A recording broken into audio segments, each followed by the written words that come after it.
رسول اللہ صلی اللہ علیہ وسلم نے فرمایا، اللہ تعالی نے مجھے جس ہدایت اور علم کے ساتھ مبعوث فرمایا ہے، اس کی مثال اس بارش کی سی ہے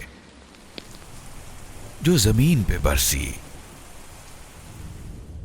اس زمین کا ایک حصہ زرخیز تھا جس نے پانی اپنے اندر جذب کر لیا،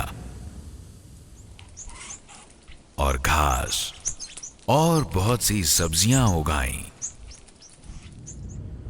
جبکہ اس کا ایک حصہ بنجر تھا جس نے پانی جذب تو نہیں کیا تاہم روک لیا۔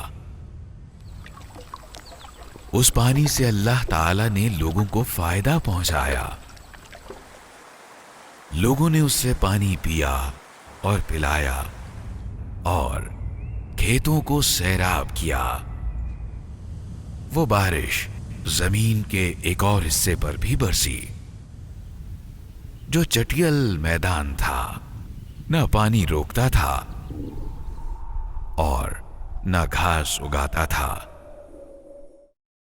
یہ پہلی مثال اس شخص کی ہے جس نے اللہ کے دین کی سمجھ بوجھ حاصل کی، اور اللہ تعالی نے اس علم و ہدایت سے اسے نفع پہنچایا جس کے ساتھ مجھے بھیجا، سو اس نے خود بھی دین سیکھا اور دوسروں کو بھی سکھایا۔